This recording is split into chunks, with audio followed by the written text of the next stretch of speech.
Black woman stands up to racist landlord, they panic when she fights back. Nia had always known that finding a decent place to live in the predominantly white neighborhood of Oakwood would be a challenge. As a Black woman, she had faced her fair share of discrimination in the housing market. But she never expected to encounter someone as blatantly racist as her new landlord, Mr. Johnson.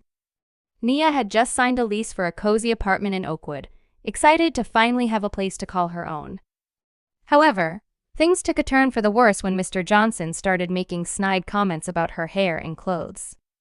Nia tried to brush it off, thinking that maybe she was just being too sensitive.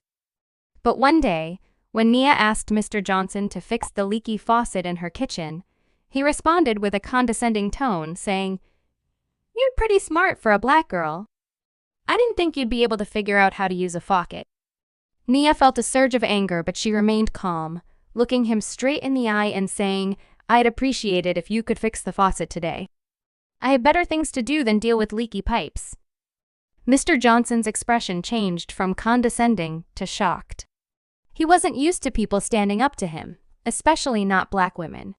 He started to get agitated, his voice rising as he said, "You know, you're really lucky to be living in this neighborhood. You should be grateful I'm renting to you." Nia smiled sweetly and replied, "Grateful? I'm paying market rate for this apartment. I'm not doing you a favor by living here, Mr. Johnson. You're doing your job by renting it to me." The situation escalated quickly.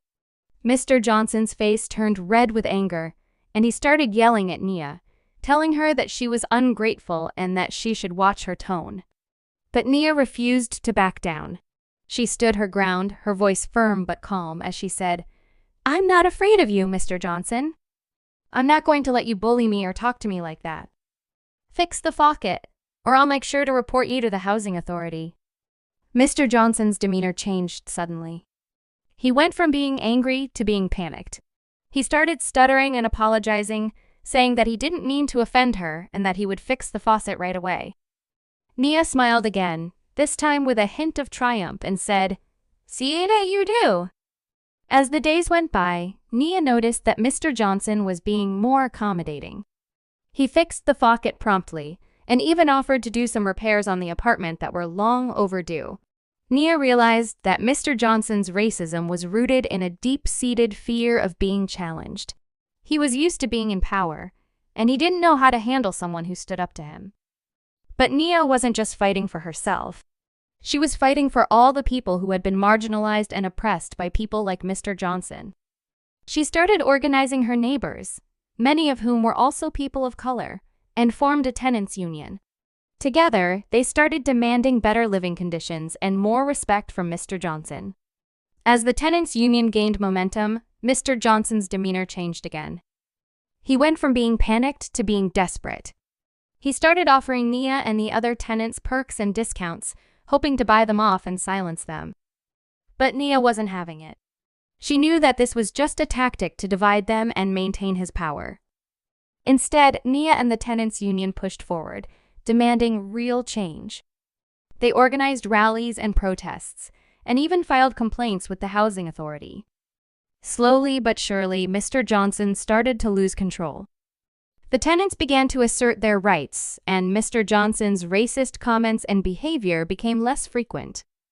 In the end, Nia's fight paid off. Mr. Johnson sold the apartment complex to a new owner, who was more willing to listen to the tenants' concerns. Nia became a leader in her community, known for her bravery and determination.